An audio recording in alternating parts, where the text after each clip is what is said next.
हम जिस सेवा के साथ जुड़े हुए हैं,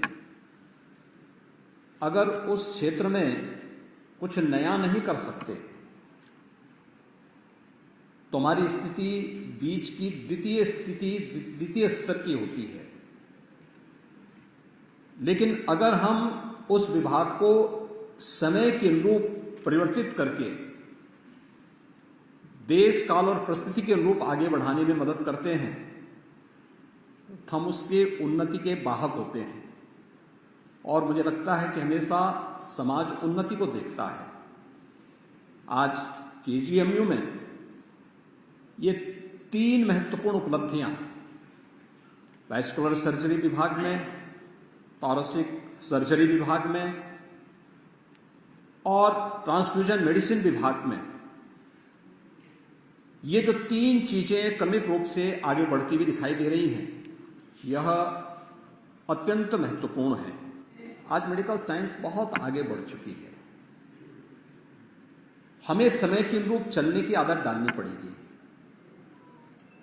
और समय के अनुरूप हमें अपने कार्यक्रमों को आगे बढ़ाना पड़ेगा।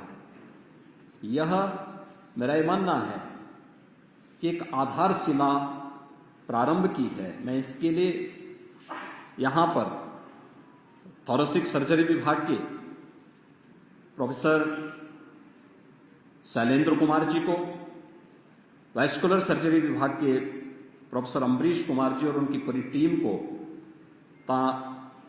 ट्रांसफ्यूजन मेडिसिन विभाग के अध्यक्ष प्रोफेसर तुलिका चंद्रा जी को और उनकी पूरी टीम को इस उपलब्धि के लिए हृदय से बधाई देता हूं। तो सचमुच एक नया प्रयास है कि हम भी मेडिकल साइंस में कुछ नया कर सकते हैं। ऑर्गन ट्रांसप्लांट की जो यहां की सबसे बड़ी आवश्यकता है, उत्तर प्रदेश जैसे राज्य के लिए आवश्यकता है, उसमें हम भी प्रगति के वाहक बनेंगे और हम भी वो नेतृत्व दे सकते हैं। मित्रों, एक लंबी यात्रा केजीएमयू ने तय की है। आज से 5 वर्ष पहले केजीएमयू ने अपने 100 वर्ष की यात्रा पूरी की और 100 वर्ष की यात्रा किसी भी संस्थान के लिए बहुत महत्वपूर्ण होती है। अपने 100 वर्षों के कार्यों को आकलन करने का, मूल्यांकन करने का एक आधार होता है। पूरे प्रदेश के अंदर अगर हम पुराने चिकित्सकों को देखते हैं या वर्तमान में जो पीढ़ी है भी, उनमें से अधिकतर केजीएमयू के साथ अपना नाम जोड़ने पर गौरव की अनुभूति करता है। लेकिन इस दौरान इन 100 वर्षों में मेडिकल साइंस ने बहुत सारे क्षेत्रों में बहुत कुछ प्रगति की है। हम उस प्रगति में कहां पर हैं और ये ठहराव कहां पर आया है, इसका मूल्यांकन हमें अपने स्तर पर करना होगा। मुझे प्रसन्नता है कि अभी हाल ही में यहां के कुछ फैकल्टीज को अच्छे वैज्ञानिक के रूप में दुनिया के अंदर कुछ मान्यता मिली, लेकिन अभी भी हमें बहुत कुछ करने की आवश्यकता है। खासतौर पर मैं इस क्षेत्र में देखता हूं, हमारी सबसे बड़ी कमी क्या है।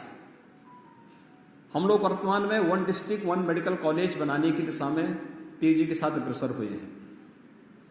मैं जब किसी नए मेडिकल कॉलेज के लिए जाता हूं और NMC, medical council of India का एक नया रूप आया है, लेकिन अब उनकी जो शर्तें हैं बहुत सहज सरल हैं, लेकिन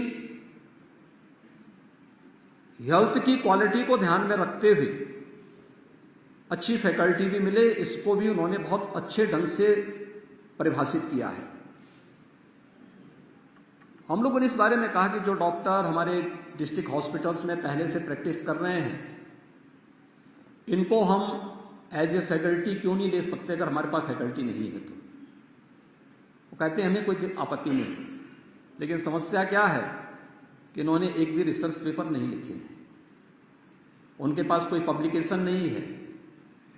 और मुझे लगता है कि जब रिसर्च पेपर ही हम नहीं लिख पा रहे हैं, कोई पब्लिकेशन हम ही नहीं दे पा रहे हैं, तो हम पेटेंट करने की दिशा में भी हमारी प्रगति लगभग 0 जैसी रहती है। नेक के मूल्यांकन की चर्चा हो रही थी। केजीएमयू में पेशेंट की कमी नहीं,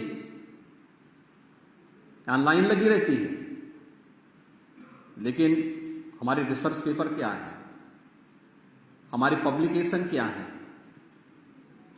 हमने पेटेंट, अपने कितने ऐसे रिसर्च को हमने पेटेंट करने की ओर आगे बढ़ाया, उस प्रक्रिया के साथ हम कितने जुड़े हुए हैं, इसको हमें अपने डे टू डे की कार्य पद्धति का हिस्सा बनाना पड़ेगा। और अगर हम उसके साथ नहीं जुड़ेंगे तो ये हमारी प्रगति को बाधित कर देगा, हम समय के अनुरूप नहीं चल पाएंगे। हमें समय के 2 कदम आगे हम चलेंगे तो समय हमारा और समाज हमारा अनुकरण करेगा।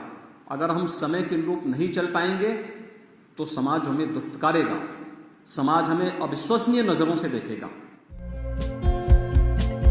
हमारे चैनल को लाइक, शेयर और सब्सक्राइब जरूर करें और नई अपडेट्स के लिए बेल आइकन दबाना ना भूलें।